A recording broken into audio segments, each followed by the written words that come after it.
Thanks for coming, everyone, and thanks for inviting me, Dawn, and everyone at the Center for Fiction. It's great to be in New York City. So I recently wrote a book. My parents are Haitian, and we were always reminded that we were Haitian, even though we were living in Nebraska, which is not a place for Haitians, as you might imagine. And so it's always been an interesting place to me to try and understand from such a distance and from such a place of privilege. And so a lot of the stories that I've written have been my way of trying to sort of work through what does it mean to be Haitian, and what does it mean to be Haitian American, and what does it mean to see the country and the way that it has changed over the past 50 years. So I thought I'd read a few pieces from the book, two set here and one set in Haiti, and one is a zombie story, so you can always go right with zombie stories. So the first story I'm going to read is called Motherfuckers, because if you can't start a book out with a bad word, then you're not doing your job, right? Gerard spends his days thinking about the many reasons he hates America that include but are not limited to the people, the weather, having to drive everywhere, and having to go to school every day. He is 14. He hates lots of things. On the first day of school, as he and his classmates introduce themselves, Gerard stands up, says his name, quickly sits back down and stares at his desk, which he also hates. "You have such an interesting accent," the teacher coos. "Where are you from?" He looks up. He's irritated. "Haiti," he says. The teacher smiles widely. "Say something in French." Gerard complies. "Je te déteste," he says. The teacher claps excitedly. She does not speak French. Word spreads through the school quickly, and soon Gerard has a nickname. His classmates call him HBO. It is several weeks before he understands what that means. Gerard lives with his parents in a 2-bedroom apartment. He shares his room with his sister and their cousin Eddie.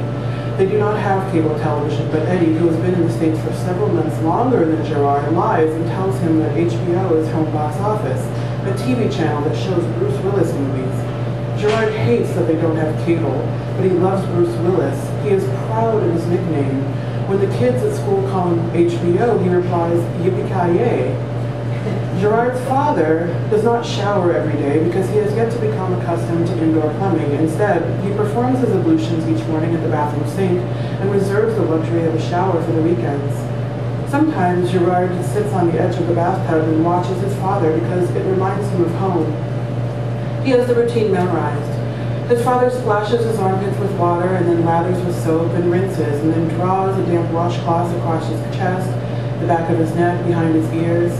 His father excuses Gerard and washes between his thighs. He finishes his routine by washing his face and brushing his teeth, then he goes to work. Back home he was a journalist. In the States he slices meat at a deli counter for 8 hours a day and pretends not to speak English fluently. In the second month of school, Gerard finds a bag of cheap colognes in his locker. "For HBO" is written on the front of the bag in large block letters. It is a strange gift, he thinks, and he hates the way the bag smells, but he takes it home. Eddie rolls his eyes when Gerard shows his cousin his gift, but he takes one of the bottles of cologne. His girlfriend will enjoy it. "Those motherfuckers," Eddie says. He is far more skilled at cursing in English. Then Eddie explains what HBO truly means. Gerard clenches his fists. He decides that he hates each and every motherfucker he goes to school with. The next morning he applies cologne so liberally it makes his eyes water. When they call him HBO, he always adds a little something extra to his yippee-ki-yay. So the next thing I'm going to read is something called About My Father's Accent, because my brothers and I are terrible, and we make fun of my parents. Kind of like a hobby. We live in Nebraska. He knows it's there. He knows it's thick, thicker than even my mother's. He's been on American soil for nearly 30 years, but his voice sounds like Port-au-Prince, the crowded streets, the blaring horns, the smell of grilled meat and roasting corn, the heat thick and still. In his voice, we hear him climbing coconut trees, gripping the trunk with his bare feet and sandy legs, cutting coconuts down with a dull machete. We hear him dancing the compa, the palm of one hand resting against his belly, his other hand raised high in the air as he rocks his hips from side to side. We hear him telling about Toussaint Louverture and Henri Christophe and the pride of being first free black. We hear the taste of bitterness when he watches the news from home or calls those left behind. When we, my brothers and I, mimic him, he smiles indulgently. Before every vowel an H, at the end of every plural, no S. You make fun, but you understand me perfectly, don't you, he says. We nod, we ask him to say American Airlines. We gasp for air when he gives in. For many years, we didn't realize our parents had accents, that their voices sounded different to unkind American ears. All we heard was home. Then the world intruded. It always does. And the last thing I'm going to read you is a zombie story. Because I was talking to my mom on the phone one day, and she's normal. And she said that zombies are real. And I was like, wow, Mom, what's happening? Go home more. And now she explained that it's something that happens, she always excuses things, in the countryside. And so I started doing some research, and it turns out they are real, and so I wrote a story about it. And so this is called There Is No E in Zombie, which means there can be no you or we. So first, a primer. There are some things that Americans do not know about zombies. They are not dead, they are near death. There's a difference. They are not imaginary. They do not eat human flesh. They cannot eat salt. They do not walk around with their arms and legs locked stiffly, and they can be saved. And here's how you pronounce zombie. It's zombie. You have to feel it in the roof of your mouth and then let it vibrate and then say it really fast. The end is silent, sort of. Now here are some instructions, just in case you need them, on how to make a zombie. First of all, you need a reason, a very good reason. You need a puffer fish and a small sample of blood and hair from your chosen candidate. So kill the puffer fish. Don't be squeamish, just do it. Extract the poison, find a way. Allow it to dry. Grind it with the blood and hair to create your powder. A good chemist can help. Then when you're ready, blow the powder into your candidate's face and wait. And so now I'll tell you a love story. Micheline Bernard always loved Lionel Desormeaux. Their parents were friends, though that bonhomie had not quite carried on to the children. Micheline and Lionel went to primary and secondary school together, had known each other all their lives. When Lionel looked upon Micheline, he was always overcome with the vague feeling he had seen her somewhere before, while she was overcome with the precise knowledge that he was the man of her dreams. In truth, everyone loved Lionel Desormeaux. He was tall and brown, with high cheekbones and full lips. His body was perfectly muscled, and after a long day of swimming in the ocean, he would emerge from the salty water glistening. Micheline would sit in a cabana, invisible. She would lick her lips and she would stare. She would think, look at me, Lionel, but he never did.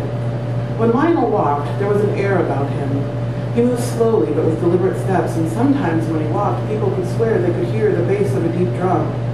His mother, who loved her only boy more than any other, always told him, Lionel, you are the son of Louverture, and he believed her. He believed everything his mother told him.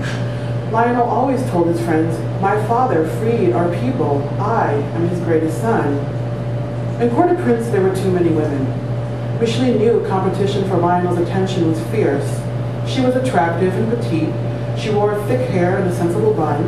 On weekends, she would let her hair down, and when the men walked by, they would shout, quelle belle paire de jambes! What beautiful legs, and Micheline would savor the thrilling taste of their attention. Most Friday nights, Micheline and her friends would gather at Oasis, a popular nightclub on the edge of the Bel Air slum. She drank fruity drinks and smoked French cigarettes and wore skirts revealing just the right amount of leg. Lionel was always surrounded by a mob of adoring women. He let them buy him rum and cokes and always sat at the center of the room, wearing his pressed linen slacks and dark t-shirts that showed off his perfect chiseled arms. At the end of the night, he would select one lucky woman to take home, vet her thoroughly, and wish her well the following morning. The stone path to his front door was lined with the tears and soiled panties of the women Lionel had sexed and then scorned. On her birthday, Micheline decided that she was going to be the woman that Lionel took home. She wore a bright sundress, strapless. She dabbed perfume everywhere she wanted to feel Lionel's lips. She wore high heels so high her brother had to help her to the nightclub. When Lionel arrived to hold court, Micheline made sure she was closest. She smiled widely and angled her shoulders just so and leaned in so he could see everything he wanted her to see within his ample cleavage. At the end of the night, Lionel nodded in her direction and he said, you. Tonight, you will know the affections of Louverture's greatest son. In Lionel's bed, Micheline fell deeper in love than she thought possible. Lionel knelt between her thighs, gently massaging her knees. He smiled luminously, casting a bright light across her body. Micheline reached for Lionel, her hands thrumming as she felt his skin. She thought her heart might stop, it seized so painfully. He whispered in her ear, his breath so hot it blistered her. He said, "Everything on this island is mine. You are mine." And he said, "Yes." She said, "Yes, I am your victory." He said, "Tonight you are." As he fucked her, Micheline heard the bass of a deep drum. The following morning, Lionel walked Micheline home. He kissed her chastely on the cheek. As he pulled away, Micheline grabbed his hand in hers, pressing a knuckle with her thumb, and she said, "I will come back to you tonight." Lionel placed one finger over her lips and shook his head.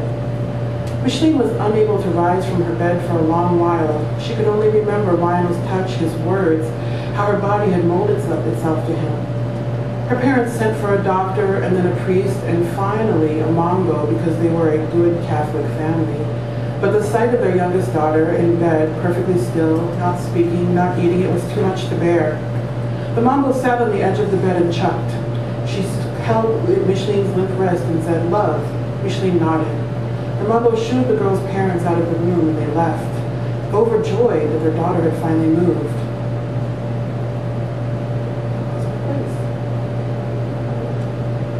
The mongo leaned down when they were alone. She got so close Micheline could feel the old woman's dry lips against her ear. When the mongo left, Micheline bathed, dabbed herself everywhere she wanted to feel Lionel's lips. She went to Oasis and found Lionel at the center of the room, holding a pale young thing in his lap. Micheline shoved the girl out of Lionel's lap and took her rightful place. She said, "Just one more night." And Lionel remembered her dark moans and the strength of her thighs and how she looked at him like the conquering hero he knew himself to be. They made love that night, and Micheline was possessed. She dug her fingernails in his back until he bled. She locked her ankles in the small of his back and sank her teeth in his strong shoulder. There were no sweet words between them. Micheline walked herself home before he woke.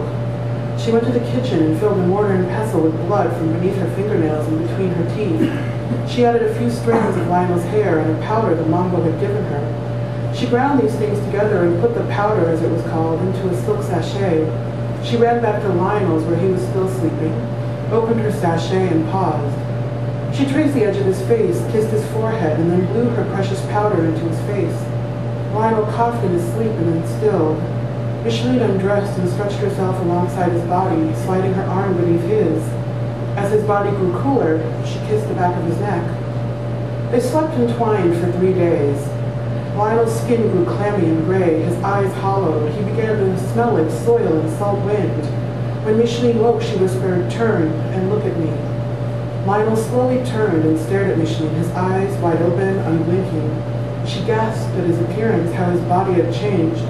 She said, "Touch me," and Lionel reached for her with a heavy hand, pawing at her until she said, "Touch me gently."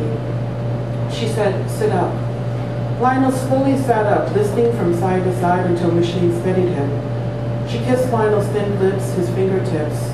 His cold body filled her with a sadness she could hardly bear. She said, "Smile," and his lips stretched into something that resembled what she knew of a smile. Micheline thought about that second silk sachet, the one hidden beneath her pillow between the pages of her Bible, the sachet with the powder containing the power to make Lionel the man he once was, tall, vibrant, the greatest son of Louverture, a man who filled the air with the bass of a deep drum when he walked. She made herself forget about that power. Instead, she would always remember that man. She pressed her hand against the sharpness of Lionel's cheekbones and she said, "Love me."